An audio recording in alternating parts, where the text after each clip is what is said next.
ونسي خلقه قال من يحيي العظام وهي رميم قل يحييها الذي أنشأها أول مرة وهو بكل خلق عليم الذي جعل لكم من الشجر الأخضر نارا فإذا أنتم منه توقدون أوليس الذي خلق السماوات والأرض بقادر على أن يخلق مثلهم بلى وهو الخلاق العليم إنما أمره إذا أراد شيئا أن يقول له كن فيكون فسبحان الذي بيده ملكوت كل شيء وإليه ترجعون صدق الله مولانا العظيم السلام عليكم ورحمة الله وبركاته.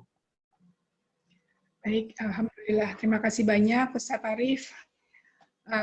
Kita berikutnya akan masuk ke dalam acara yang hari ini judulnya adalah terapi kognitif Al-Baqi itu ya. Terus baca. Saya ucapkan terima kasih pada teman-teman yang telah hadir di sini. Ada Bu Femi dari Kesra, ya, kemudian ada alumni dari SKSG, Islam Psikologi, ada Aziza, kemudian ada Farida Aini, ya, kemudian ada Fatimah, ya, terima kasih ya hadir. Jadi senang sekali ini sore ini kita akan perkenalan ya dengan Abu Baqi.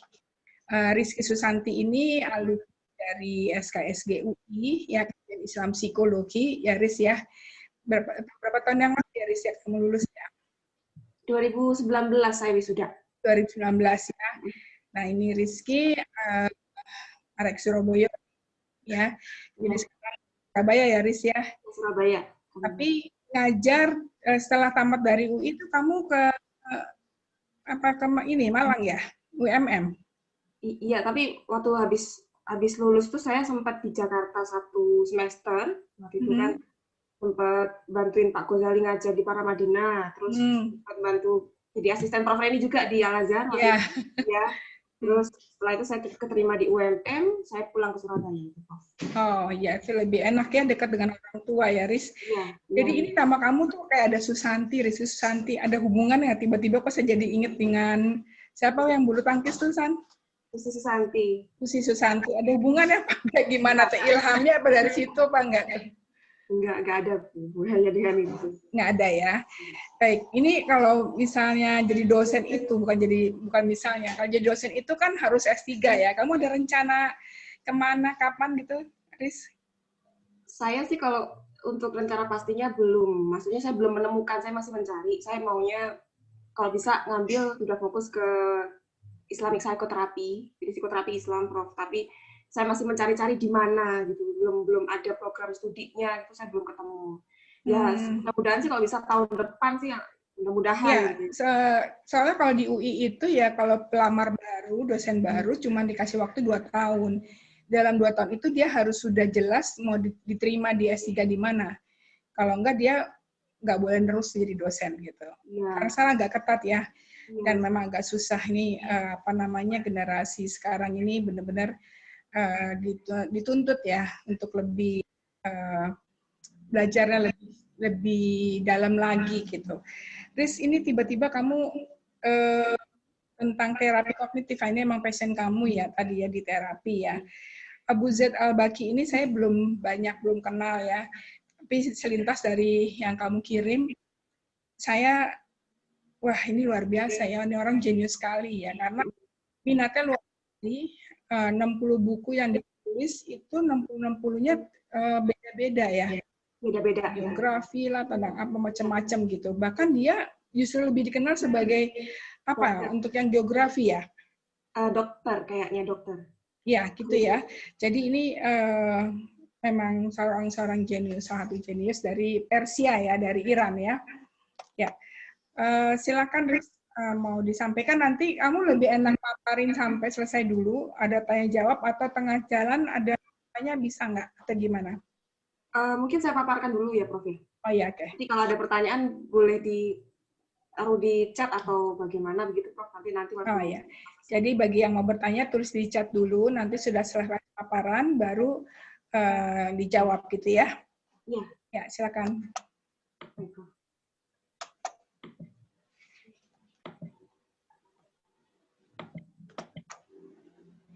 Sudah terlihat, Prof? Udah bagus? Ya. Iya, harus full screen ya, belum full screen. Baik.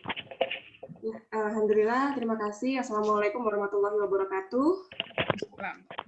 Terima kasih banyak untuk kesempatan kepada saya untuk berbagi ya. Sebenarnya saya juga masih belajar, masih terus mendalami, membaca berulang kali gitu karyanya Al-Balkhi gitu. Jadi ini di sini jangan dianggap saya lebih tahu, maksudnya saya cuma sekedar menyampaikan saja apa hasil bacaan saya terhadap karya yang luar biasa dari seorang ilmuwan Muslim yang mungkin tidak banyak dikenal gitu ya namanya gitu kan. Kalau dalam psikologi Islam kan yang populer mungkin beberapa kayak Imam Al-Ghazali, Ibnu Sina itu sangat dikenal gitu. Sedangkan nama Abu Zaid Al-Balkhi ini mungkin tidak banyak yang tahu, tapi menurut saya harus tahu gitu ya kita sebagai yang mempelajari psikologi Islam. Jadi Abu Zaid Al-Balkhi ini beliau nama lengkapnya adalah Abu Zaid Ahmad bin Sahal Al-Balkhi. Jadi lahirnya, masa hidupnya itu sekitar abad ke-9 Masehi. Ya, dia asalnya dari Afghanistan. Kemudian beliau menulis lebih dari 60 buku dalam berbagai bidang. Jadi ini sebenarnya ini karakteristik ilmuwan Muslim zaman dulu, nggak kayak sekarang ya. Kalau dulu tuh ilmuwan Muslim memang disiplin ilmunya tuh beragam gitu. Seperti Imam Al-Ghazali itu kan juga beliau ilmunya itu bukan hanya 1-2 tapi banyak. Nah, ini Al-Balkhi juga begitu. Nah, yang dikenal dalam bidang kedokteran itu adalah ini, Masalih Al-Abdan wa Al-Anfus yang akan kita bahas hari ini. Masalih Al-Abdan wa Al-Anfus yang kalau diterjemahkan dalam bahasa Inggris itu Sustenance of the Body and Soul. Ya, ini karya dari Abu Zaid Al-Balkhi. Jadi beliau ini memang kalau kita baca biografinya itu informasinya langka sedikit gitu. Kalau saya baca di terjemahannya itu, terjemahan karyanya ini ada sedikit cerita dari beliau itu digambarkan ya, itu diduga bahwa beliau ini memang orang yang introvert gitu ya. Introvert terus tidak terlalu suka disorot gitu ya, diberi jabatan itu dia cenderung menghindar gitu kan, karena kelihatan beliau itu dalam perjalanan hidupnya tidak banyak mendapatkan pengakuan gitu ya seperti itu, tapi karya-karyanya ya ada gitu kan. Salah satunya Masalih Al-Abdan wal Anfus ini. Dan ini adalah karya yang luar biasa menurut saya karena dalam satu karya itu membahas 2 gitu ya. Sustenance of the body and the soul gitu. Jadi lengkap gitu ya, body and soul gitu. Cuma yang sekarang kita bahas hari ini adalah setengahnya, yaitu yang bagian kedua, yang Sustenance of the Soul, yang itu sudah diterjemahkan oleh Profesor Malik Badri, almarhum. Profesor Malik Badri ini, ya kita tahu ya, beliau adalah tokoh besar di psikologi Islam modern yang menulis Dilema Psikolog Muslim, dan beliau menerjemahkan karya Al-Balkhi ini di bagian yang kedua, itu yang Sustenance of the Soul. Dan ini e-booknya bisa diakses legal, gratis itu di websitenya Triple IT. Ya, jadi di buku ini ada 8 chapter, 8 bab, yang itu menjelaskan tentang Sustenance of the Soul, yang di depannya itu ada komentar-komentar atau ringkasan dan penjelasan dari Profesor Malik Badri. Nah, di dalam karya ini, jadi Abu Zaid Al-Balkhi ini cukup konsisten menjelaskan tentang keterkaitan antara body and soul. Beliau menekankan bahwa body and soul ini adalah 2 komponen manusia yang itu saling terkait. Jadi kalau misalnya tubuh kita sakit, maka jiwa akan terpengaruh. Kalau jiwa kita terganggu, tubuh akan ikut terpengaruh juga, seperti itu. Jadi tidak bisa dipisahkan dan tidak bisa kita hanya fokus pada salah satu saja. Misalnya kita fokus menjaga kesehatan tubuh saja, tapi mengabaikan kesehatan jiwa, atau sebaliknya. Nah, tidak bisa, tapi harus dua-duanya seimbang. Nah, beliau secara konsisten menjelaskan bahwa perawatan atau perawatan kesehatan jiwa ini melalui dua jalan, yaitu eksternal dan internal. Eksternal itu ya misalnya seperti kita konseling gitu ya, ketika mengalami gangguan tertentu ya di psikologis kita. Ada juga yang melalui internal. Nah, yang melalui internal inilah yang dimaksud terapi kognitif itu, gitu. Nah, mengapa Al-Balkhi menulis Sustenance of the Soul? Jadi di chapter pertama, ya di bab pertama itu beliau menjelaskan pentingnya merawat kesehatan jiwa, gitu. Karena manusia ini kan tersusun atas dua-duanya, tubuh dan jiwa. Jadi masing-masing akan saling mempengaruhi, gitu ya, kondisi sehat atau sakitnya.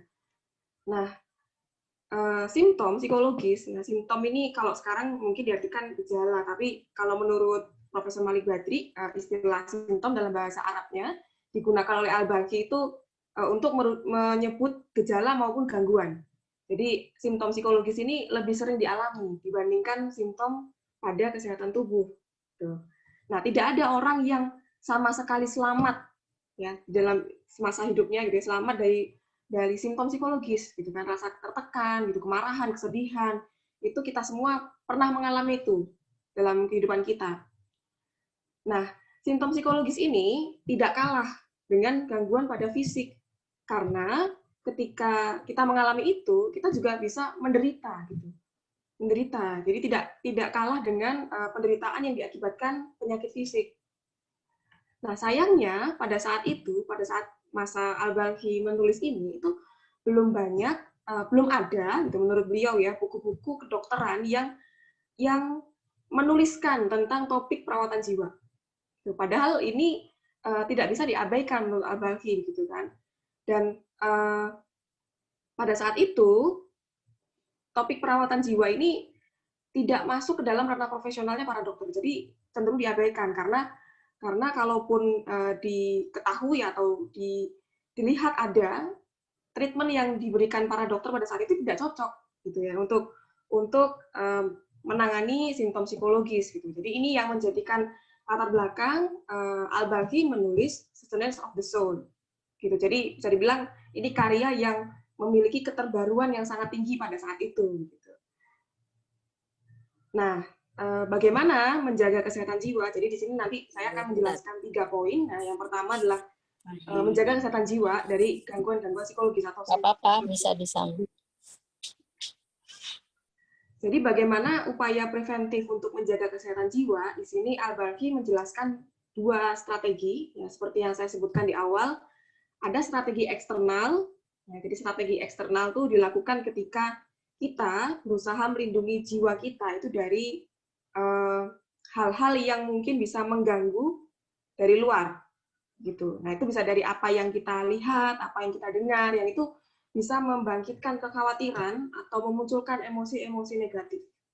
Contohnya kalau misalnya sekarang itu situasi pandemi sekarang ya, mungkin kita lebih baik tidak terlalu sering untuk baca berita-berita yang itu negatif ya, berita-berita tentang misalnya angka kematian dan sebagainya. Itu kenapa? Karena khawatirnya kalau kita terlalu sering itu bisa ini mengganggu kesehatan jiwa kita gitu. Nah, ini upaya yang dimaksud Al-Balkhi sebagai strategi eksternal.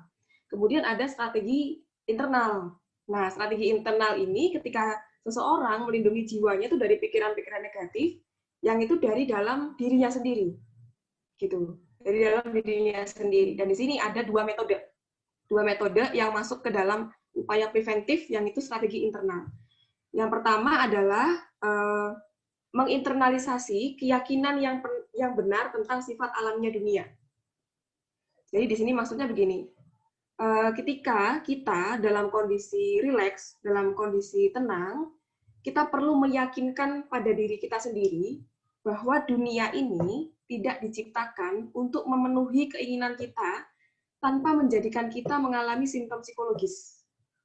Jadi maksudnya selama kita hidup di dunia, ketika kita ingin mendapatkan sesuatu, maka sudah alami ketika kita berusaha meraih itu, kita akan mengalami simptom.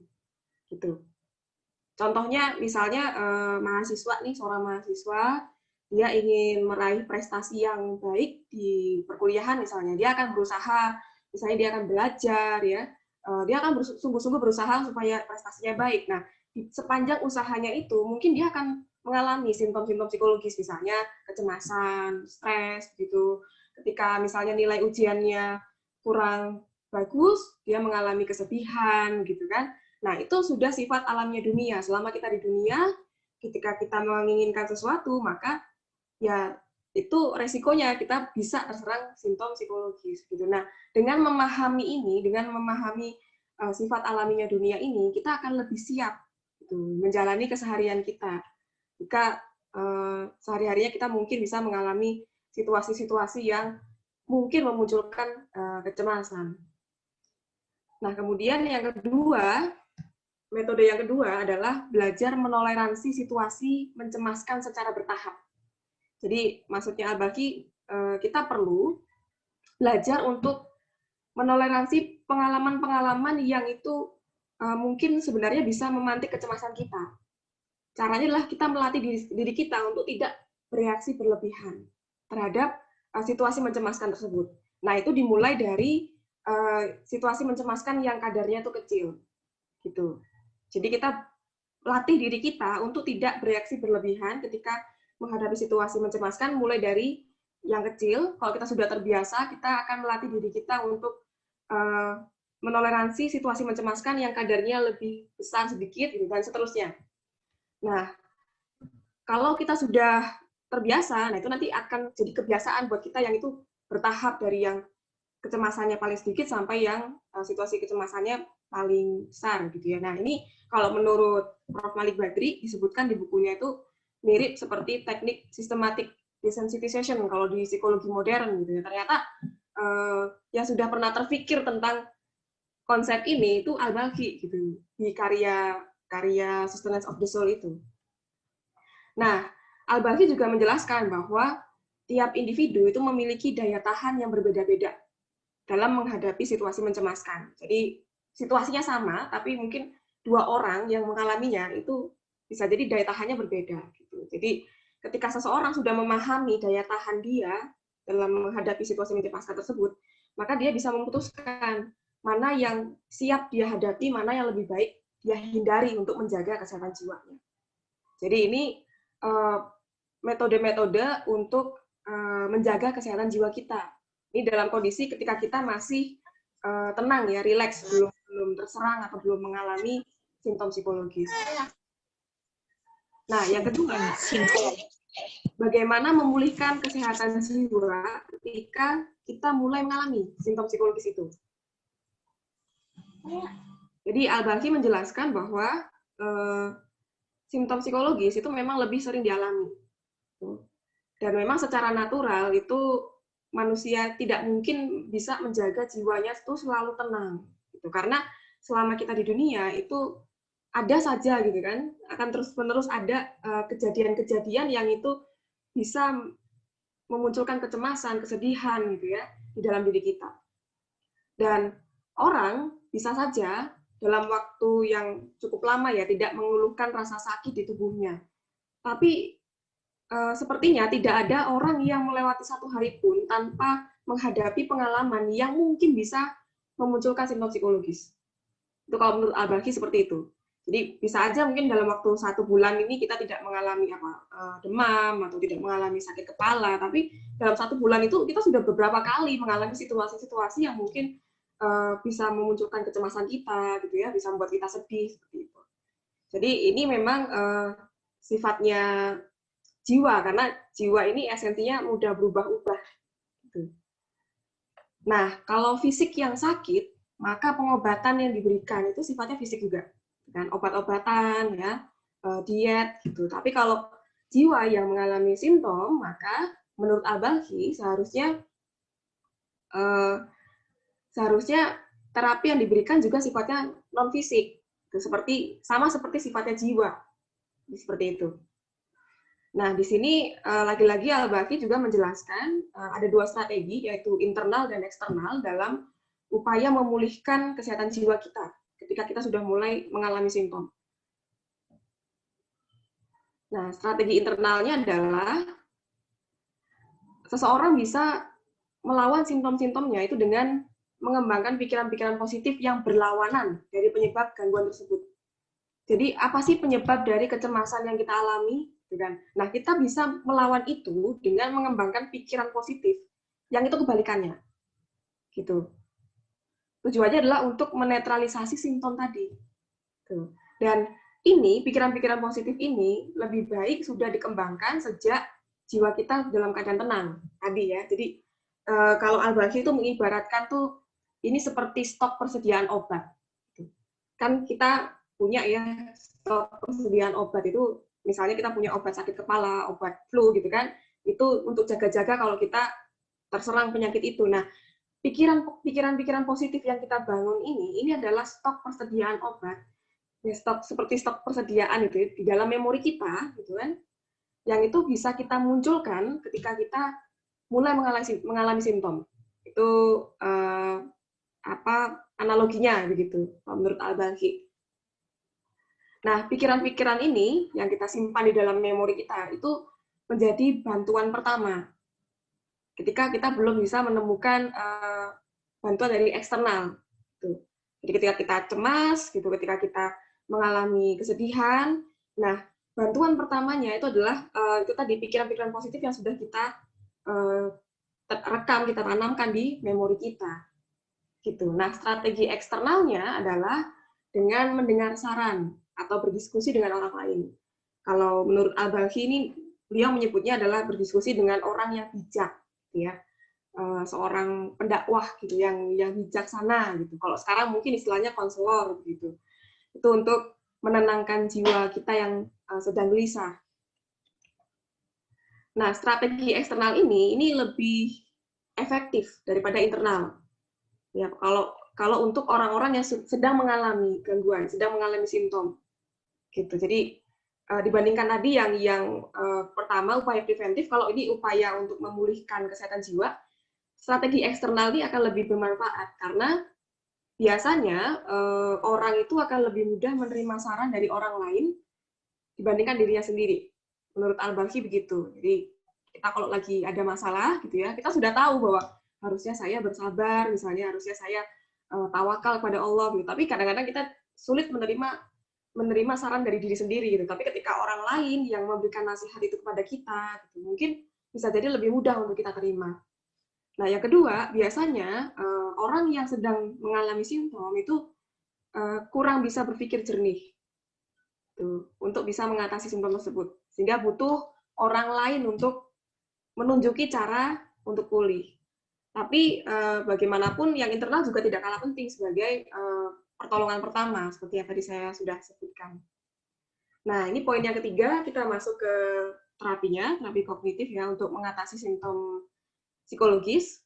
Jadi sebelum masuk seperti apa terapinya, kita perlu mengenal dulu klasifikasi simptom psikologis yang sudah dirumuskan oleh Al-Baqi. Jadi Al-Baqi itu menjelaskan bahwa ibaratnya seperti dokter, sebelum dia menentukan metode penyembuhan yang tepat bagi pasiennya, maka dia harus mendiagnosa dulu gitu, menjelaskan dulu ini sebenarnya penyakitnya apa gitu. Jadi di sini Al-Baqi mengklasifikasikan itu ada 4 simptom psikologis. Yang pertama adalah kemarahan, terus yang kedua adalah ketakutan yang berlebihan, terus yang ketiga adalah kesedihan yang mendalam, kemudian yang keempat adalah obsesi, gangguan obsesif. Nah, menurut Al-Baqi, sumber dari segala gangguan psikologis, simptom psikologis itu disebut dengan algom. Algom ini artinya adalah distress atau anxiety, kecemasan. Dan ini kalau menurut penjelasannya Prof. Malik Badri dalam bukunya, ini sejalan dengan apa yang dijelaskan dalam psikologi modern gitu, bahwa akar dari gangguan psikologis itu adalah distress atau stres gitu. Nah, sebaliknya akar dari kesehatan jiwa itu adalah kebahagiaan, menurut Al-Baghi. Nah, ini coba saya akan jelaskan satu persatu mengenai 4 simptom ini dan bagaimana cara menanganinya melalui terapi kognitif yang dijelaskan oleh Al-Baghi. Yang pertama adalah kemarahan. Jadi kemarahan ini adalah gangguan yang paling sering dialami dan dalam beberapa kasus ini bisa kronis, bisa sampai mengontrol perilaku seseorang. Jadi orang yang sudah lepas kendali oleh kemarahannya seakan-akan jadi dia dikendalikan oleh kemarahannya gitu, dan jelas kemarahan ini mengakibatkan ketidakbahagiaan. Itulah sebabnya harus ditangani, harus disembuhkan. Dan di sini Al-Baghi juga menjelaskan seperti apa karakteristik secara fisiologis ya. Jadi memang ini menariknya karyanya Al-Baghi adalah ketika beliau menjelaskan tentang kesehatan jiwa itu seringkali masih mengait-ngaitkan dengan tubuh, mengaitkan dengan kondisi fisik gitu. Jadi seakan-akan memang kondisi kesehatan jiwa itu memang tidak terlepas dari kondisi kesehatan fisik. Nah, di sini ada ciri-cirinya orang yang lagi marah itu seperti ini. Jadi mengalami kegugupan, ya, meningkatkan sirkulasi darah, terus mengubah warna kulitnya, suhu tubuhnya meningkat, seperti itu. Dan seseorang yang meluapkan kemarahannya tidak terkendali itu bisa mengalami rasa bersalah dan menyesal setelahnya. Gitu. Jadi belum tentu orang yang meluapkan kemarahan itu bisa merasakan lega. Justru bisa jadi orang yang marahnya tidak terkendali itu setelah itu dia akan tetap menderita karena rasa bersalah dan menyesal. Itulah sebabnya sangat penting kita untuk bisa menyembuhkan kemarahan gitu agar kita bisa terlepas dari penderitaan ini. Jadi bagaimana caranya ya? Kalau di terjemahannya itu disebut manuver-manuver mental, gitu ya. Manuver-manuver mental untuk menetralkan kemarahan. Jadi Al-Baghi itu menjelaskan bahwa yang paling butuh ini, gitu, terutama itu adalah para raja, gitu, pemerintah, gitu. Yang paling butuh untuk menetralkan, melatih dirinya menetralkan kemarahan. Nah, seperti apa strateginya? Pertama, jadi ketika kita dalam kondisi tenang, kondisi rileks, itu kita perlu meyakinkan diri sendiri bahwa kemarahan ini adalah gangguan yang dapat dilawan, itu mulai dari awal kemunculannya. Jadi kita ini punya kemampuan untuk melawan kemarahan itu sejak awal kemunculannya. Karena ibaratnya seperti api, itu masih lebih mudah untuk dipadamkan ketika dia masih kecil, sebelum nanti dia bisa jadi berkobar besar gitu, seperti itu. Nah, yang kedua, kita perlu merenungkan berbagai jenis penyakit fisik yang mungkin muncul akibat kemarahan. Nah, ini membantu kita untuk terdorong ya untuk menetralkan kemarahan kita. Kemudian yang ketiga, refleksikan rasa bersalah dan penyesalan yang mendalam yang akan kita derita kalau kita membiarkan kemarahan tidak terkendali. Tuh. Kemudian yang keempat, ini kalau misalnya kita marah karena kesalahan orang lain, kita perlu mengingatkan diri kita tentang kemuliaan bersabar dan memaafkan. Gitu. Kemudian yang kelima, menyadari bahwa teguran yang keras dan membalas dendam itu akan merusak relasi yang sebelumnya baik dengan orang lain. Jadi kalau orang lain melakukan kesalahan pada kita perlu memikirkan kalau kita melampiaskan kemarahan itu, mungkin itu akan merusak relasi kita dengan orang itu yang awalnya baik gitu. Sebaliknya, kalau kita mengedepankan kelembutan, pemaafan, ya, tidak mempermasalahkan kesalahan-kesalahan kecil, itu justru akan menumbuhkan kasih sayang. Kemudian yang keenam, kita fokuskan perasaan negatif kita ya, itu pada kesalahannya, bukan pada pelakunya. Itu. Ini upaya untuk menetralkan kemarahan kita. Kemudian yang ketujuh, kita perlu bertanya pada diri sendiri. Ketika ada orang melakukan kesalahan pada kita, pernahkah kita di masa lalu itu melakukan kesalahan yang sama dengan dia? Atau bahkan mungkin kita pernah melakukan kesalahan yang lebih besar gitu. Nah, itu salah satu cara untuk kita meredakan kemarahan kita. Kemudian yang terakhir adalah mengingatkan pada diri sendiri tentang karakter dan perbuatan baik yang pernah dilakukan oleh pelaku kesalahan. Jadi, orang yang melakukan kesalahan pada kita, bisa jadi di balik kesalahan itu selama ini dia juga pernah melakukan kebaikan-kebaikan pada kita. Gitu. Pasti ada sisi baiknya orang ini gitu. Dan itu membantu kita untuk menahan atau menetralkan kesalahan kita pada kemarahan kita pada orang tersebut. Ini adalah beberapa manuver mental yang dijelaskan oleh Al-Balkhi di dalam kitab beliau bagaimana untuk menetralkan kemarahan. Gitu.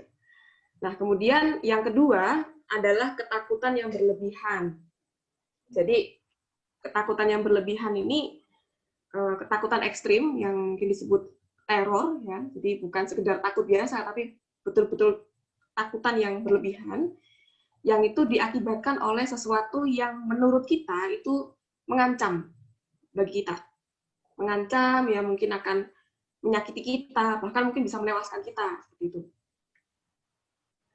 Nah, situasi yang memunculkan teror ini adalah situasi yang secara langsung dialami atau yang diduga akan segera terjadi dalam waktu dekat.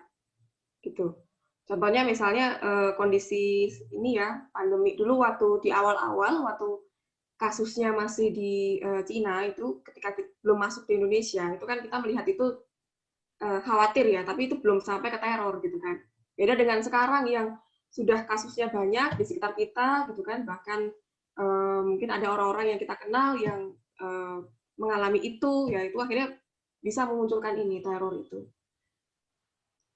Nah, ini ciri-ciri fisiologisnya seseorang yang mengalami ketakutan berlebihan. Jadi warna kulitnya ini kuningan ya karena darah mengalir dari permukaan tubuh ke organ dalam, kemudian tangan dan kaki gemetar, sulit berfungsi normal, dan bisa berujung pada penyakit fisik juga kalau berlebihan. Dan ketakutan ini juga bisa menjadikan seseorang kehilangan kemampuan untuk berpikir secara tepat. Tuh. Jadi kalau sudah takut, ya terlanjur takut, itu kadang orang susah untuk berpikir bagaimana jalan keluarnya gitu. Jadi biasanya respon yang paling masuk akal adalah kabur ya, lari gitu, lari dari situasi itu. Nah, ini adalah pikiran-pikiran yang menenangkan ketakutan menurut Al-Balkhi. Yang pertama adalah kita perlu menyadari bahwa bisa jadi ketakutan kita itu adalah sebenarnya ketakutan yang dibesar-besarkan. Tuh. Karena dalam banyak kasus, ketakutan itu timbul dari dugaan kita sendiri, bahwa situasi yang akan terjadi itu lebih menakutkan dari yang sesungguhnya. Gitu ya. Jadi kita pasti pernah ya mengalami, kita khawatir sekali terhadap sesuatu hal yang akan terjadi. Ternyata setelah itu terjadi, itu tidak seperti yang kita takutkan. Berarti betul bahwa banyak di antara kita yang mengalami ini, gitu. Ketakutan kita tuh sebenarnya kita besar-besarkan sendiri. Seperti itu. Dan bahkan kita juga sering menemukan bahwa masalah yang kita kira awalnya itu sangat menakutkan, ternyata tidak jauh berbeda dengan masalah-masalah lain yang sudah pernah kita atasi secara efektif. Nah, kita perlu menyadari ini. Ini salah satu pikiran-pikiran yang bisa menenangkan ketakutan kita. Kemudian yang kedua adalah meyakinkan kemampuan diri. Jadi kita perlu meyakinkan diri kita, sama seperti tadi ya, ketika kita masih rileks, masih tenang, kita yakinkan bahwa kita itu mampu, dan kita memiliki kemampuan untuk melawan atau mengurangi rasa takut kita itu dengan manuver-manuver mental. Gitu. Karena kalau kita tidak seperti ini dari awal, ya, maka kita cenderung akan membiarkan diri kita itu terjebak dalam kepanikan. Kalau kita sudah terjebak dalam kepanikan, maka ini manuver-manuver mental itu jadi tidak berguna. Seperti itu.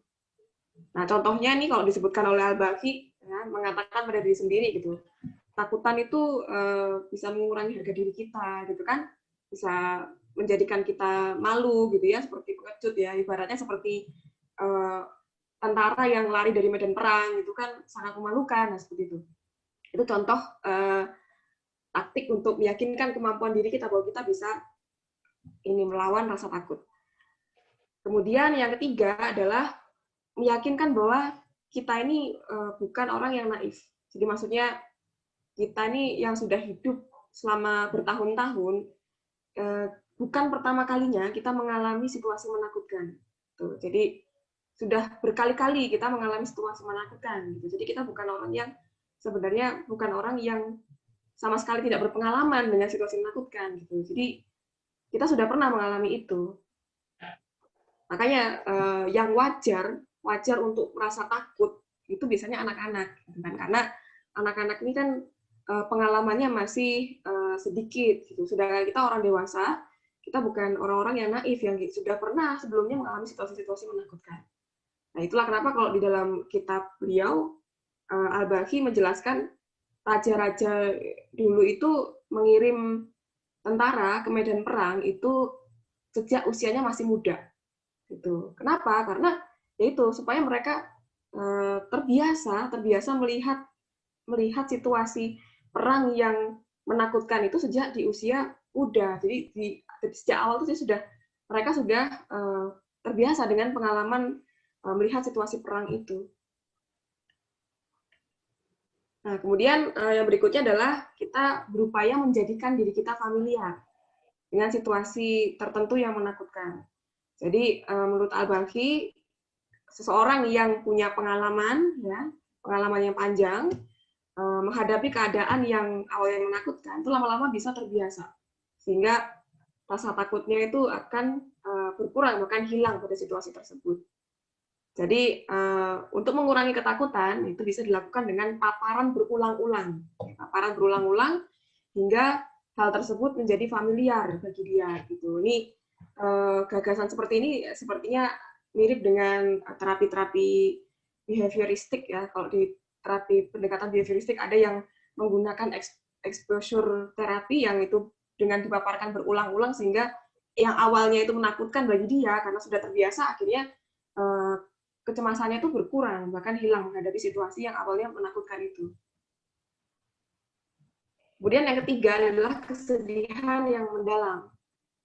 Di kesedihan mendalam ini berawal dari kehilangan sesuatu atau seseorang yang dicintai, ya, yang itu menimbulkan kedukaan. Nah, kalau intensitas duka ini meningkat, ya, jadilah itu depresi. Gitu.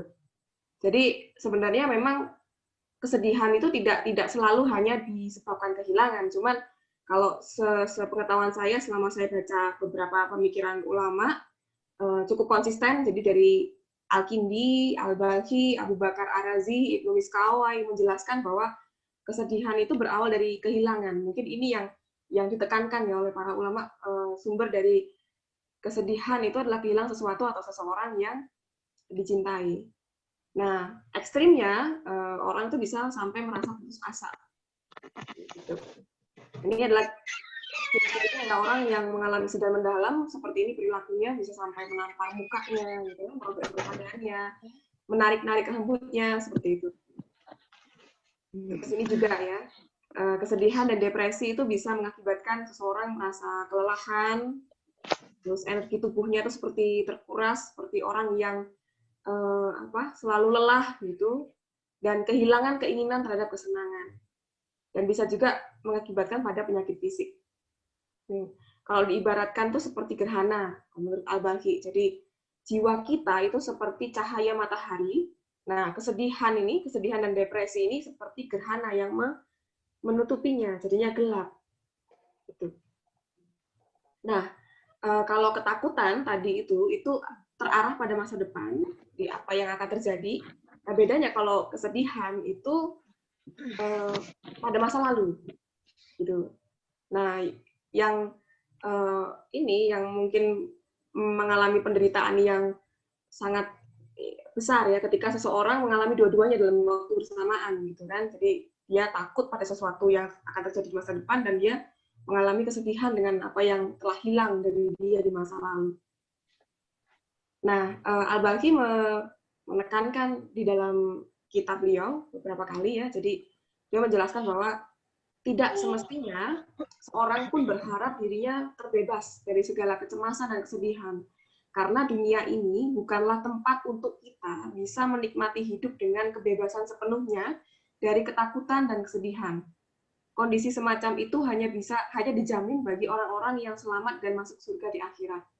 Gitu. Jadi kita perlu memahami bahwa memang selama kita hidup di dunia ini nggak mungkin kita akan terus-menerus bahagia gitu. Ini kondisi yang memang akan kita alami selama kita hidup di dunia. Kita tidak bisa terbebas sepenuhnya dari yang namanya kesedihan dan kecemasan. Yang terpenting adalah bagaimana kita bisa menanganinya begitu. Dan dari sini terlihat betul bahwa pemikiran Al-Balkhi ini dipengaruhi oleh keyakinannya sebagai seorang Muslim, gitu ya. Jadi beliau menjelaskan bahwa kondisi yang semacam ini, yang bebas dari kesedihan, bebas dari kecemasan, itu ya hanya ada di surga, sebagaimana yang kita yakini di dalam ajaran Islam. Gitu.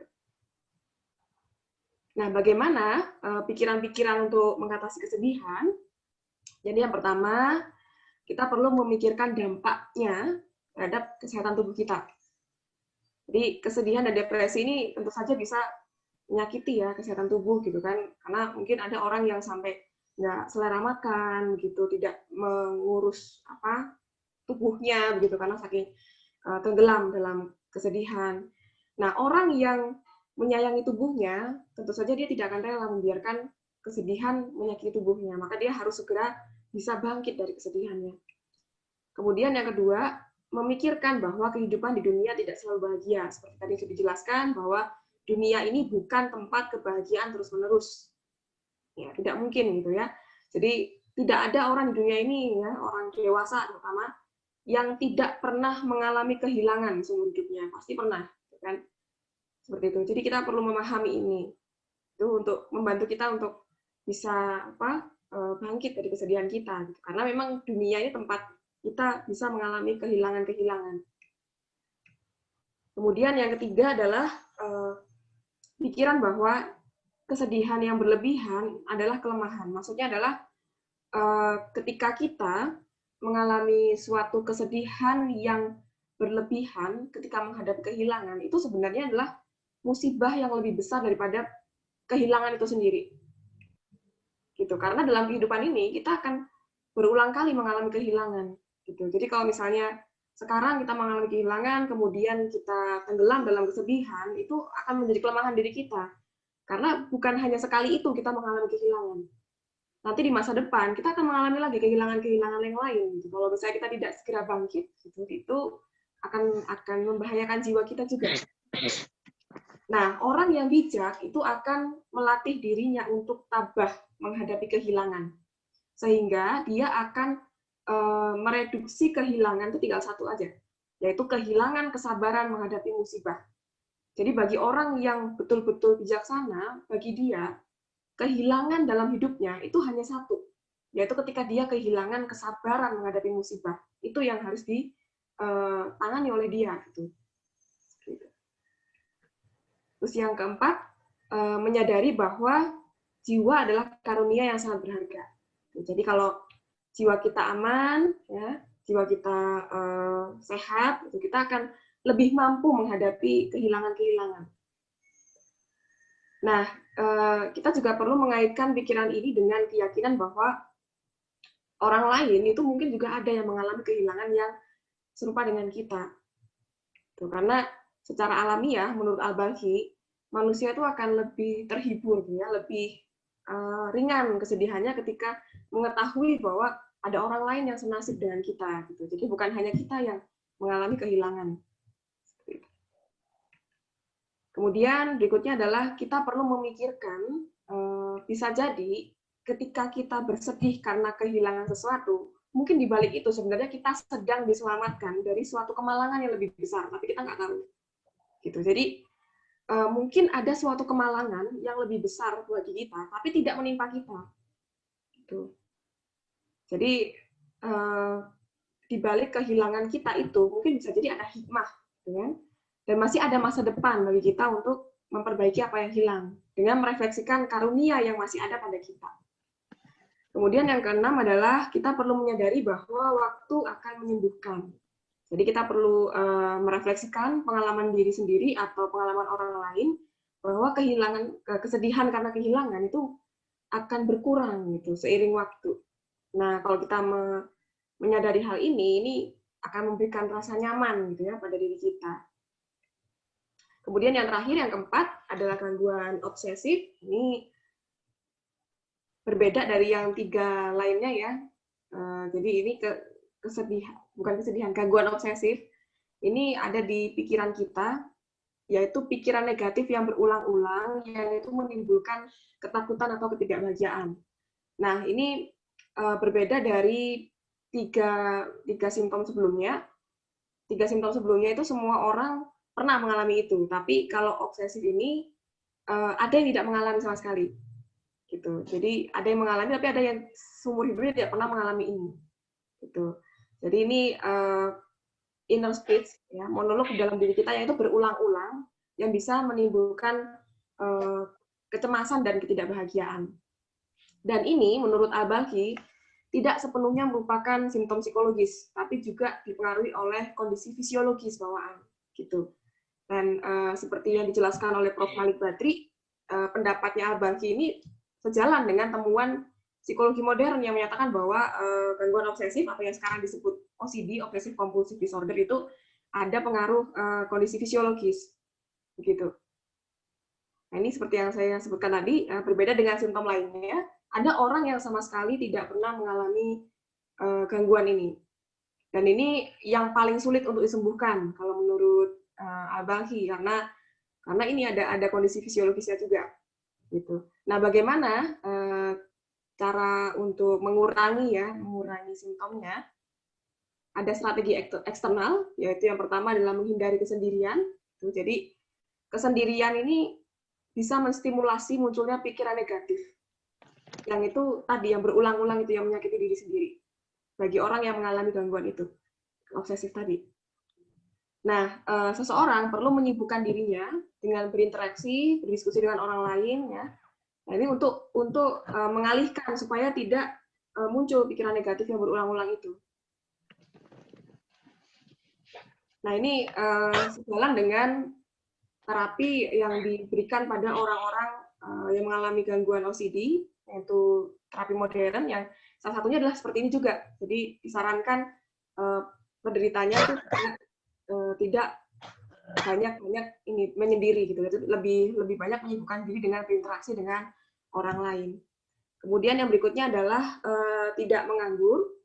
Jadi seperti kesendirian, kurangnya aktivitas eksternal itu bisa memunculkan aktivitas internal. Jadi prinsipnya kalau menurut Al-Balkhi, semakin sedikit aktivitas eksternal, maka aktivitas internal itu semakin meningkat. Maksudnya aktivitas internal itu yaitu pikiran-pikiran negatif itu. Jadi untuk mengurangi itu, maka kita harus banyak melakukan aktivitas eksternal. Selain tadi berinteraksi sosial, dan juga mencari kesibukan. Tuh, ya, belajar, kuliah, bekerja, gitu. Atau mungkin bisa rekreasi gitu kalau misalnya bosan dengan aktivitas kesibukan sehari-hari. Kemudian yang ketiga adalah mencari teman diskusi yang baik. Ini mencari teman yang tulus, yang dapat dipercaya, yang mau mendengar, ya. Dan yang paling penting yang bisa membantu tadi penderita gangguan obsesif itu untuk menunjukkan bahwa pikiran-pikiran negatifnya itu irasional, tidak nyata, itu keliru. Gitu. Mungkin kalau sekarang ya konselor, ya, ini seperti peran konselor. Kemudian strategi internalnya, yang pertama adalah menghadirkan pikiran-pikiran yang menetralkan. Jadi seperti yang tadi, pikiran-pikiran sehat, pikiran-pikiran positif yang sudah kita simpan di dalam ingatan kita. Nah, ini bisa dihadirkan kembali pada saat itu pikiran negatif itu menyerang, gitu kan? Ketika pikiran-pikiran yang berulang-ulang itu mulai muncul, maka orang yang mengalami gangguan obsesif itu bisa memunculkan kembali pikiran-pikiran positif yang sudah dia tanamkan pada saat dia sedang rileks. Kemudian yang kedua adalah memperhatikan reaksi orang di sekitarnya. Jadi orang yang memiliki gangguan obsesif ini, dia perlu melihat bagaimana reaksi orang-orang di sekitar terhadap pikiran-pikiran negatifnya. Kalau pikiran negatifnya itu nyata, sesuatu yang memang akan terjadi, pasti orang-orang lain itu juga reaksinya akan ikut cemas, ya, ikut merasa terganggu gitu. Tapi kalau orang-orang di sekitarnya tenang-tenang saja, berarti artinya pikiran negatif tersebut tidak nyata, begitu. Nah, ini orang yang mengalami gangguan obsesif ini perlu memperhatikan reaksi orang di sekitar itu tentang pikiran-pikiran negatifnya. kemudian yang terakhir adalah membangun pikiran-pikiran yang optimistik. Pikiran-pikiran optimistik. Jadi biasanya orang-orang yang dengan gangguan obsesif ini mereka cenderung pesimis, membesar-besarkan masalah kecil, dan dia perlu merenungkan bahwa Allah itu telah menciptakan jiwa kita itu dengan kekuatan untuk menahan rasa sakit. Jadi jiwa kita ini sebenarnya tangguh gitu ya. Misalnya tubuh kita mengalami lapar, haus gitu kan. Jiwa kita tahan gitu. Dan jiwa kita tuh sudah diciptakan sedemikian rupa yang itu bisa punya keterikatan yang solid dengan baik dengan tubuh kita gitu. Seperti itu. Nah, ini adalah salah satu kekuatan dari jiwa kita. Nah, seseorang yang mengalami gangguan obsesif ini perlu memperhatikan bahwa di dunia ini orang yang sehat secara fisik maupun psikologis itu lebih banyak daripada orang yang mengalami disabilitas ya. Orang yang sakit parah kemudian meninggal itu lebih sedikit daripada orang yang sakit kemudian sembuh. Itu untuk membangun pikiran-pikiran optimistik ya, dalam diri orang yang mengalami gangguan obsesif ini, karena mereka cenderung pesimis gitu kan, gitu. Dengan melihat kondisi yang sisi positif dari dunia ini, maka dia bisa lebih optimis gitu. Jadi itu saja yang bisa saya sampaikan. Sebenarnya yang saya letakkan di materi saya ini ringkasan dari tadi buku yang sudah saya jelaskan di awal. Sebenarnya lebih kompleks, lebih komprehensif gitu. Kalau misalnya Bapak Ibu di sini tertarik, silahkan bisa membaca gitu. Selama ini yang saya tahu ketika orang membaca buku itu responnya, reaksinya itu selalu positif. Mereka seperti apa ya, takjub gitu. Wah, ternyata gini ya, ternyata ada pemikiran seperti ini yang begitu maju gitu kan di zamannya gitu. Seperti itu. Ini karya yang luar biasa dan menurut saya sangat recommended untuk dibaca bagi orang-orang yang ingin serius menekuni psikologi Islam. Baik, itu saja. Terima kasih dari saya. Mohon maaf jika masih banyak kekurangan.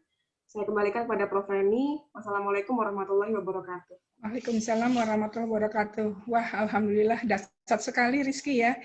Aduh, pemikiran dari Abu Zaid Al-Baqi ini judulnya bagus bukunya ya. Rizki untuk tubuh dan jiwa ya. Kalau diterjemahkan dalam bahasa Indonesia. Jadi Abu Zaid Al-Baqi ini tadi disebutkan bagaimana kita bisa menjaga kesehatan jiwa kita ya. Lebih susahnya itu yang internal ya. Makanya tadi lebih fokusnya pada internal. Karena kalau misalnya strategi untuk dari eksternal, kita bisa aja nggak usah mungkin membatasi pergaulan kita, betul nggak, Riz? Seperti itu salah satunya. Jadi menjaga jarak ya. Tapi kalau misalnya kita menjaga kesehatan jiwa kita dengan strategi internal diri, di sini kan ada disebut beberapa ya. Jadi 4 simptom yang kejiwaan itu, yang kemarahan, yang ketakutan, yang kesedihan, dan depresi ya. Semua ini ada dalam diri orang, tapi dominasinya beda-beda ya dari keempat itu. Nah, dan akarnya dari semuanya itu adalah tadi kecemasan. Silakan, ini tadi menarik sekali ya, luar biasa. Dan kita sendiri mungkin dengan teori sudah ada, tetapi tetap tadi disampaikan adalah perlu ada orang ya. Kalau misalnya tidak ada sahabat, mungkin pakar ya, pada konselor ya, pada psikolog, pada psikiater ya. Jadi karena bagaimanapun juga kalau misalnya nggak cukup dengan psikolog, nggak usah malu-malu ya ke psikiater ya. Karena memang tadi sudah dijelaskan di awal oleh bahwa ada hubungannya antara tubuh dan jiwa itu ya. Jadi kalau misalnya ada jiwa terganggu, tubuhnya juga kena. Jadi sehingga dalam hal ini ya perlu, saya sendiri termasuk orang yang setuju ya, yang tidak berpikiran bahwa saya harus kasih obat gitu ya. Kita sebagai psikolog kan seringkali merasa cukup hanya untuk dengan bicara ya, dia hanya rilis saja.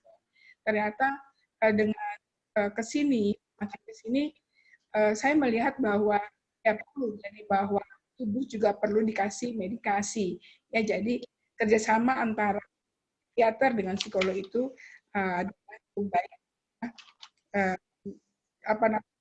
cepat membantu ya hal-hal yang terutama dalam arah kecemasan seperti itu. Baik teman-teman yang telah hadir pada sore hari ini, silakan jika ada yang bertanya.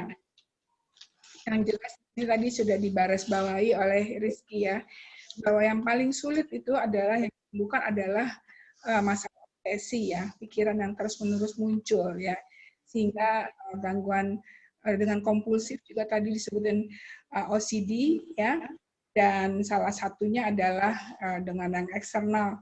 Nah ini menjauhi menghindari kesendirian, ya, kemudian tidak mencari teman diskusi yang baik. Nah, saya nggak tahu Rizky, apakah di dalam sekarang dengan dibatasinya gerak kita untuk keluar rumah, apakah dengan mencari teman diskusi itu ada nggak yang menggunakan Zoom ya? Ini ada nggak penelitian yang kamu ketahui dalam 2 tahun terakhir ini melakukan hubungan seperti ya dengan diskusi melalui Zoom gitu? Gimana, Riz? Saya belum pernah ini sih, Prof. Cuma kayaknya sekarang tuh lagi ini ya, telekonseling gitu-gitu kan sedang diupayakan gitu kan, kalau misalnya untuk menangani kecemasan di masa pandemi gitu kan. Jadi dengan menggunakan Zoom. Nah, saya sendiri juga kalau di kampus kan kebetulan Prof, saya kan ngajar mata kuliah intervensi psikologi Islam. Nah, mahasiswa saya itu, jadi mereka kan diberi tugas praktikum mempraktikkan intervensi psikologi Islam. Nah, kebetulan di kondisi seperti sekarang, akhirnya seperti itu, yang mereka praktikkan ya online. Jadi, subjek-subjeknya gitu kan, subjek-subjek yang menjadi partisipan dari intervensinya mereka, ya dengan cara ini Zoom gitu kan, akhirnya mereka dikasih mungkin latihan konseling gitu kan secara Islami. Nah, itu yang setahu saya sih itu yang sedang dilakukan oleh mahasiswa saya, dan ya bisa. Ya itu kan kalau misalnya telekonseling itu orang awam ya memerlukan kepakaran ya dari guru atau dari seseorang yang dianggap pakar ya untuk dia curhat. Namun maksud saya, apakah di dalam situasi seperti ini banyak yang menggunakan media yang dia untuk kumpul untuk curhatan seperti itu, tapi sekarang melalui kurang tahu saya, Prof. Ada nggak teman-teman di sini yang menggunakan media Zoom? Mungkin di sini ada Mas Rizky, silakan Ghazalian Institute. Kira-kira bisa berbagi nggak, atau Farida nih psikolog yang aktif memberikan pencerahan, mau berbagi nggak, Mas Farida?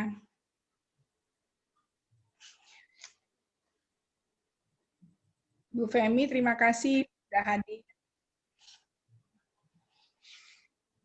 Ya. Siap, Prof. Ini kupingnya dengerin, tapi saya lagi mengerjakan yang lain. Ya, monggo. Tapi ya, saya dengerin dari tadi, makanya nggak mau munculkan video karena lagi ngerjain. Iya. Baik, terima kasih paparannya bagus. Ya,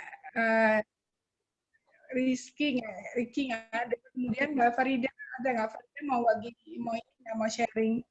Atau ada Bang di sini? Nah, ini sudah dikasih, silakan yang memerlukan Rizky berbaik hati membagikan tadi paparannya, PowerPoint-nya ini sangat luar biasa sekali.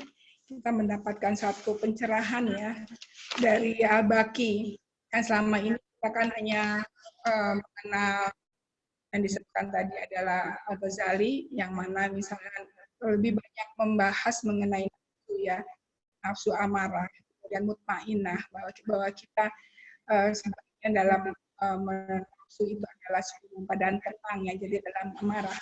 Nah, namun di sini adalah sama, ada irisan dengan Al-Ghazali. Yang nomor 1 di sini adalah masalah kemarahan tadi ya. Dan ini cara menetralkan tadi disebutkan bisa sejak awal ya.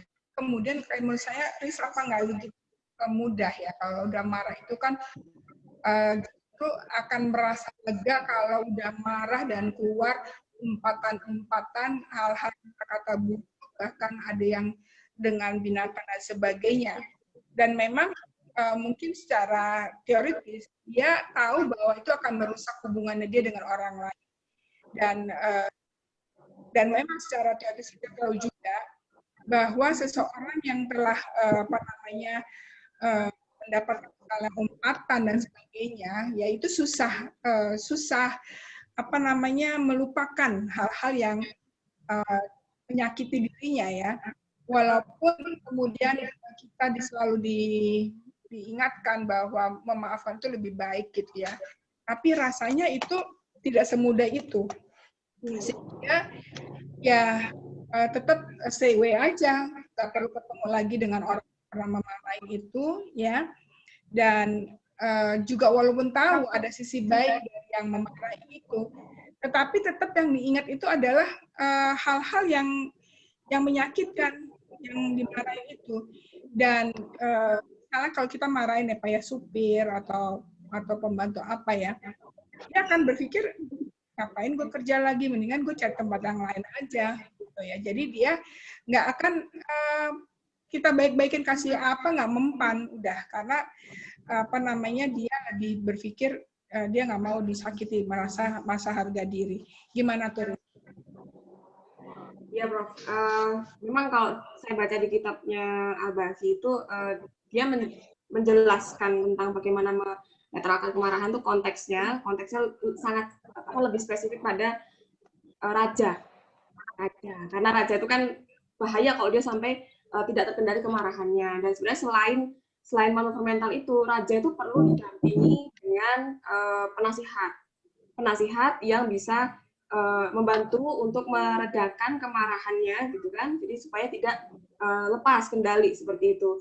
Nah itu kita kalau misalnya mau mengaplikasikan pada generalisasi pada umum ya, mungkin memang tidak cukup hanya sekedar tadi misalnya dengan manuver mental ya, mungkin bisa jadi juga kita perlu bantuan dari orang lain gitu untuk meredakan kemarahan gitu kan, karena di satu sisi walaupun memang betul ada anggapan kalau kita mengeluarkan itu lebih lega, tapi bisa jadi setelah itu kita menyesal. Nah, penyesalan itu kan juga penderitaan juga.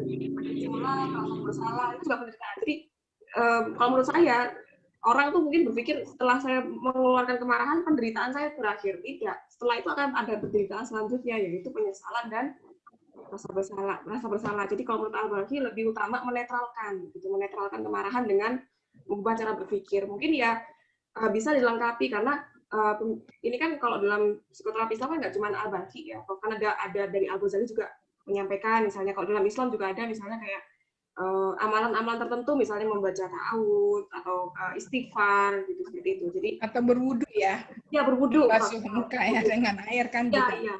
Ini kalau saya baca di Ihya Ulumuddin itu kan yang Al-Ghazali itu kan juga dia pendekatannya mungkin nggak cuma sekedar di pikiran seperti Al-Baghi, tapi ada ilmu dan amal. Amal itu kan yaitu berwudu, ta'awud, kemudian istighfar seperti itu. Nah itu kan juga pendekatan amal. Jadi nggak cuma di pikiran tapi juga pada perbuatannya tuh ada sesuatu yang kita lakukan. Ya, jadi yang menarik bahwa kemarahan ini tadi kan disebutkan oleh Al-Baghi itu adalah raja ya.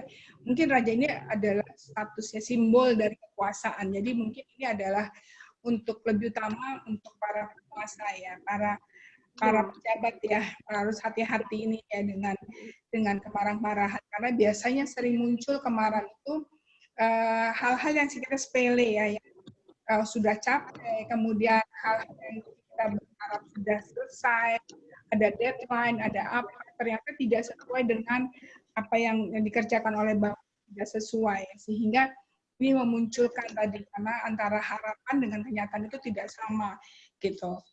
Nah, ini yang memang saya pikir paling susah ya, maka walaupun tadi disebutkan bahwa obsesi adalah yang pertama susah disebutkan, tetapi yang susah dilawan itu adalah masalah kemarahan. Ya.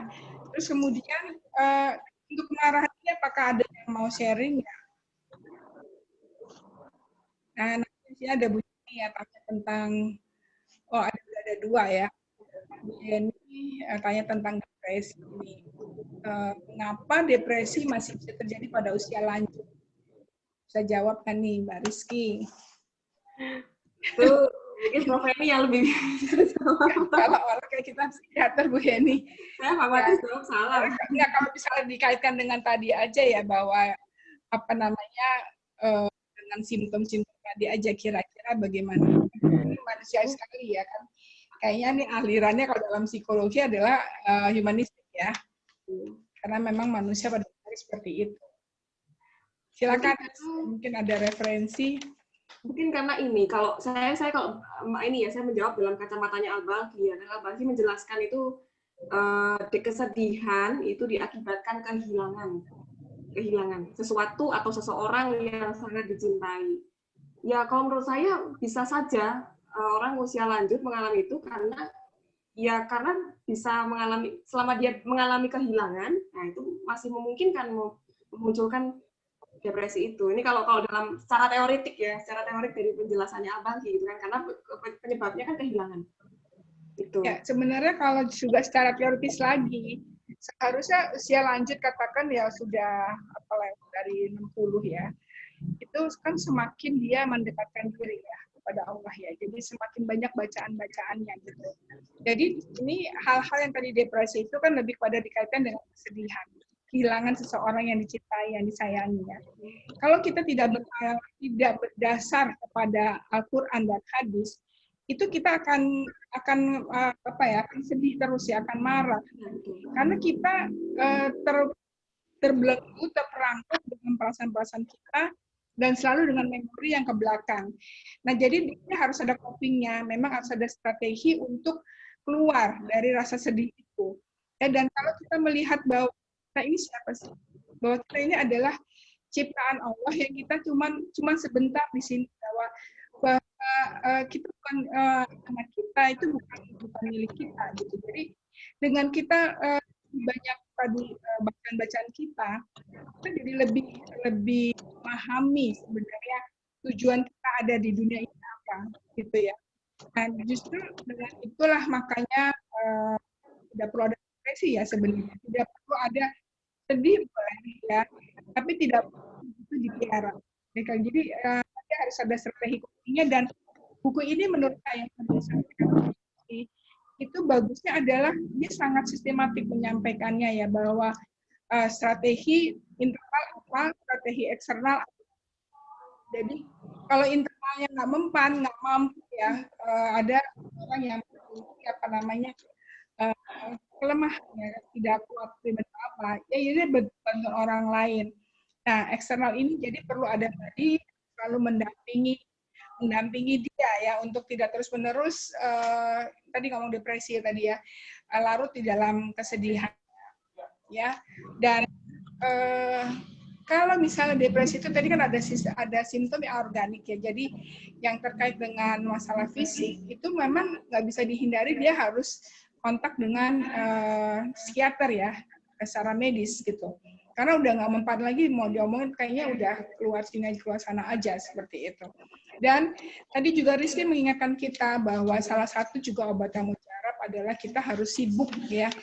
Nah ini sebenarnya depresi juga bukan hanya salah masa kehilangan orang yang kita cintai, juga kehilangan sesuatu yang berharga ya, pekerjaan, jabatan ya, itu sesuatu yang juga yang tadi kita miliki, kita punya power, punya apa, nah ini yang bahaya ya. Jadi kalau tadi juga masih ada terjadi seperti depresi, saya pikir kurang bekalnya tadi. Kalau ini bacaan saya seperti itu ya, jadinya apa namanya, perlu bacaan yang kembali kepada untuk memperkuat spiritualitas kita.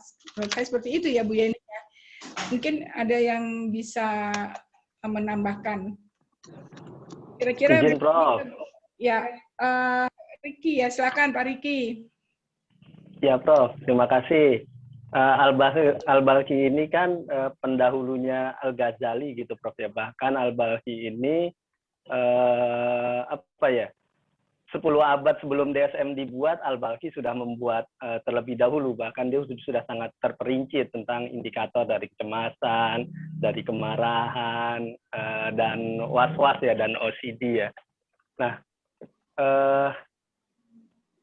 terkait kenapa kok orang tua masih bisa depresi juga, kalau saya mohon izin Mbak Rizky, kalau dari sudut pandang Ghazali ya, dari sudut pandang Ghazali, semua perilaku baik adalah hasil dari latihan, adalah hasil dari berlatih gitu.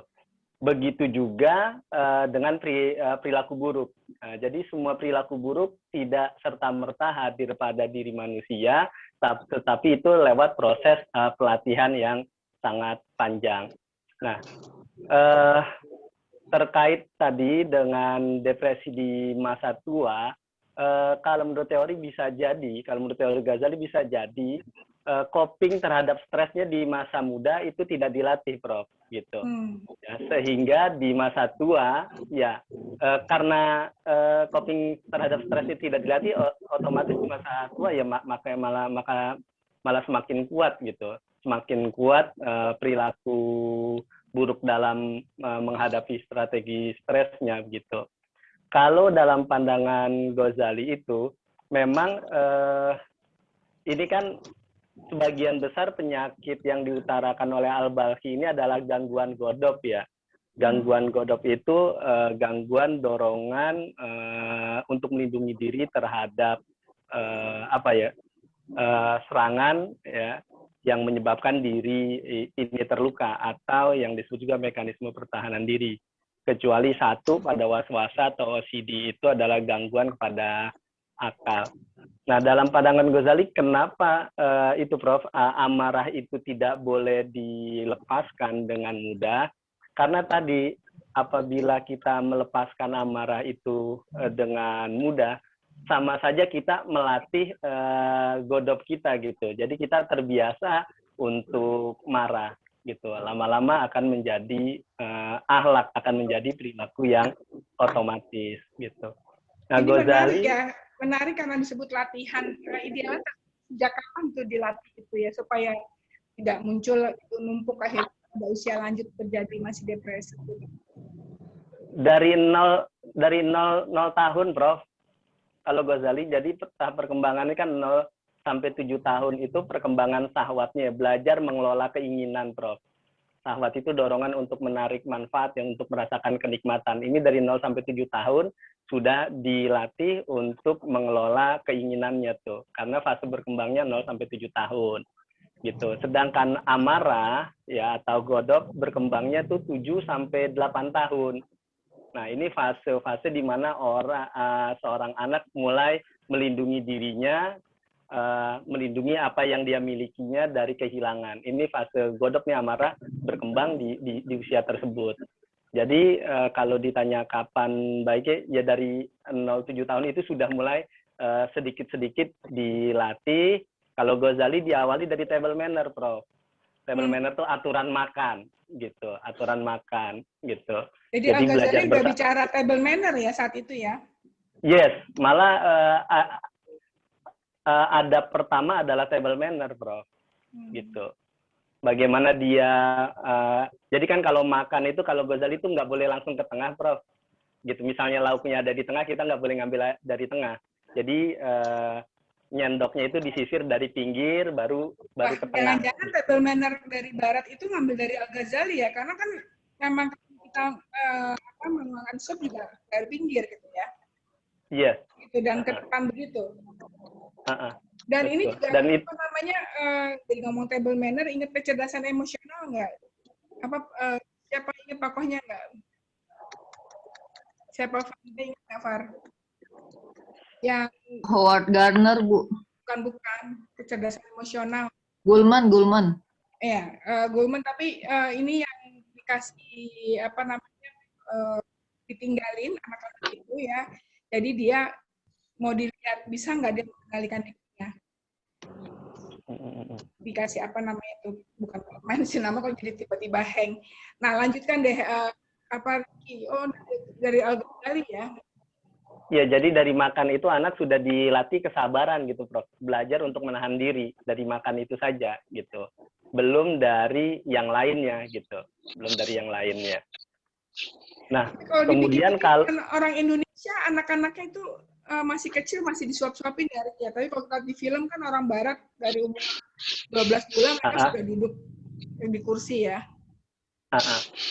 Nah, karena sering disuapin itulah, Prof, kalau tahap perkembangannya nanti, kalau Ghazali kan nanti masalah itu akan tumbuh ketika 15 sampai 40 tahun ketika akalnya berkembang. Gitu. Dia mulai bisa flashback gitu. Nah, di situ mulai terjadi masalah di mana ya karena anak udah dilatih semuanya dilayani gitu loh, Prof. Jadi ya semuanya harus serba dilayani. Nanti ketika dia tidak terpenuhi keinginannya, tentu si anak ini akan marah gitu. Atau di kemudian hari anak ini bisa menjadi pribadi yang malas gitu, Prof. Gitu. Kan ada ini, Rik, bahwa pada usia masih kecil itu dia sebagai raja, semua dilayani. Tapi pada usia tertentu dia memang harus bisa sendiri gitu. Emang ada umur 7 tahun masih dilayani kan? Iya, betul. Gitu. Iya. Kalau menurut Saidina Ali kan begitu, Prof. Memang usia anak-anak itu kan adalah anak diperlakukan raja gitu. Kalau mulai remaja itu seperti tawanan dan mulai dewasa itu diperlakukan seperti teman gitu. Nah, raja di sini yang dipahami bukan kita melayani anak terus-menerus gitu, Prof. Tapi selain melayani anak, raja itu juga perlu dibekali atau diajarkan aturan, Prof, adab gitu. Jadi menjadi raja itu ada aturannya gitu. Iya, ini sebenarnya kita sudah banyak bisa belajar ya dari yang pola asuh orang tua yang diberikan oleh Saidina Ali. Di sini ada Ibu Femi yang Bu Femi PR terbesar dari anak-anak kita, kebetulan sekarang Hari Anak Nasional itu adalah kan masalah gimana masalah apa sih namanya masalah kebiasaan baik ya, yang masalah revolusi mental ini yang belum berjalan. Kalau misalnya sudah bisa baik tadi, nah itu luar biasa dan itu dimulai daripada pendidikan anak usia dini. Baik, Rik, terima kasih banyak masukannya. Terima kasih, Prof. Nah, ini kira-kira kalau mengatasi depresi nih, masih Bu Yeni dulu ya, Bu Farida. Salah satu anggota keluarga saya menyarankan metode ruqyah untuk atasi depresi. Gimana nih Mbak Rizky, kira-kira bisa jawab nggak ruqyah atau Pak Rizky lagi, Pak Riki lagi? Pak Riki mungkin tahu ya. Terus setahu saya Prof, ruqyah itu kan sebenarnya ruqyah itu kan tidak sesempit yang mungkin selama ini difahami masyarakat. Itu kan image-nya ruqyah itu hanya untuk mengusir gangguan gitu kan. Tapi ruqyah itu setahu saya sebenarnya untuk penyakit secara umum gitu. Jadi kalau misalnya apakah bisa ya walau alam ya mungkin ini belum ada penelitian ilmiahnya gitu kan. Cuma kalau saya sih berpikir kalau ada yang lebih spesifik misalnya seperti terapinya Al-Balkhi atau mungkin terapinya Al-Ghazali mungkin itu lebih diutamakan menurut saya dibandingkan ruqyah. Jadi nggak setuju dengan metode ruqyah ya? Ya bukan tidak setuju sih, istilahnya prioritas lebih mana yang lebih diutamakan gitu. Kalau misalnya ada metode lain yang sudah itu, tapi bukan berarti, tapi bisa aja kan sebenarnya ruqyah itu kan intinya membacakan doa, membacakan ayat-ayat Al-Quran gitu kan. Mungkin ini Pak Riki mungkin.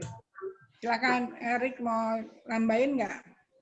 Ya, kembali ke Al-Balkhi tadi, itu kaitannya kan dengan kognitif, Prof, ya. Depresi itu kaitannya dengan kognitif kalau dikaitkan dengan Al-Balkhi. Jadi nggak terkait dengan gangguan gaib nih. Kalau ngomongin ruqyah itu kan gangguan gaib ya, gitu. Malah kalau di Ghazali disebut itu tawakal yang salah, gitu. Tawakal yang salah. Ibarat ruqyah ini? Iya. Bukan, artinya kalau orang depresi di ruqyah itu tawakalnya salah namanya, gitu. Ibarat orang yang sakit perut, mules-mules, datang ke dukun minta dijampi gitu. Itu tawakal yang salah. Yang tepat kata Ghazali, kalau dia sakit perut datang ke ahlinya yaitu dokter gitu. Itu.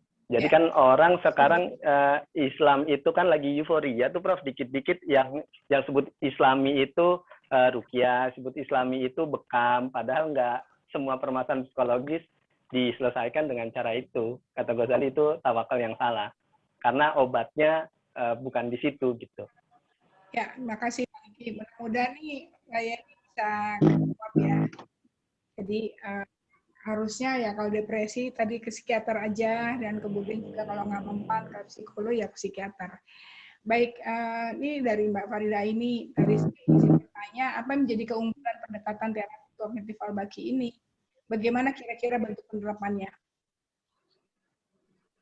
Iya, kalau dari yang saya pahami ya, setelah saya baca, setelah sebelumnya juga pernah beberapa sedikit membaca tentang terapi kognitif yang modern gitu ya, seperti CBT gitu, rep terapi. Keunggulannya adalah jelas kalau misalnya di Al-Baqi itu pemikirannya, terapinya itu dipengaruhi oleh pandangan Islam.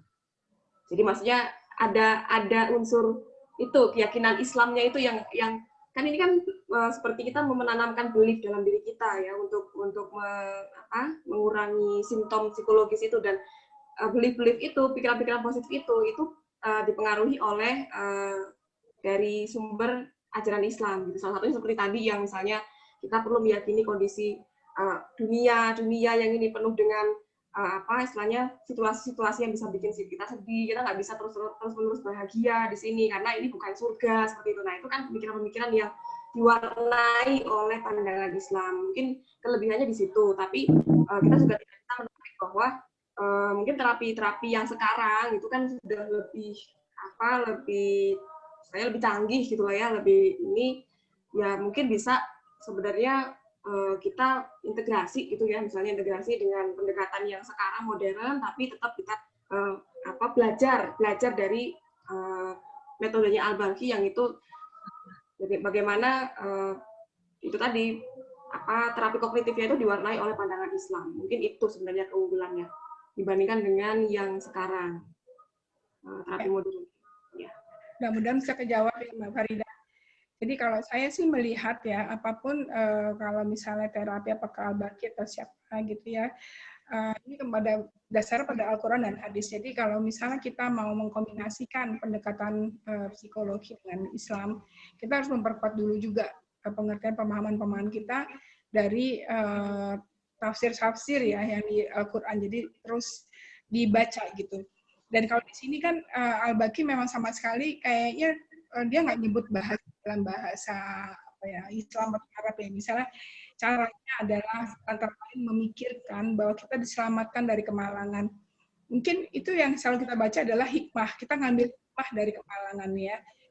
Jadi bahwa kesedihan yang berlebihan itu adalah kelemahan itu sendiri. Itu adalah musibah itu sendiri. Jadi itu dalam sekali apa yang disampaikan Al-Baqi. Tapi sekali lagi kalau kita tidak menggandengkannya dengan Al-Quran hadis itu ruh itu nggak ada. Saya kira itu kali ya. Kita bisa mengkombinasikan, kita bersyukur, kita belajar psikologi, tapi sekaligus juga kita belajar tentang Islam. Baik, terima kasih teman-teman. Ini waktunya sudah habis ya. Mudah-mudahan sharing sore hari ini dari Rizky Susanti dapat memberikan manfaat yang besar bagi kita untuk lebih mencintai tokoh-tokoh Muslim ya, lebih dahulu menemukan praktek-praktek tentang kejiwaan ya, bagaimana hubungan antara tubuh dan jiwa. Baiklah, sebelum bubar ini tolong dibuka ya kameranya untuk kita foto bersama dulu yang bersedia untuk membuka.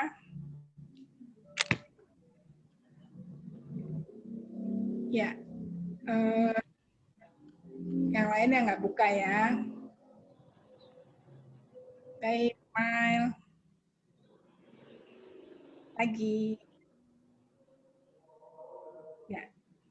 Oke, terima kasih banyak. Wabillahi taufiq wal hidayah. Assalamualaikum warahmatullahi wabarakatuh. Terima kasih Rizky, teman-teman semuanya untuk sore hari ini.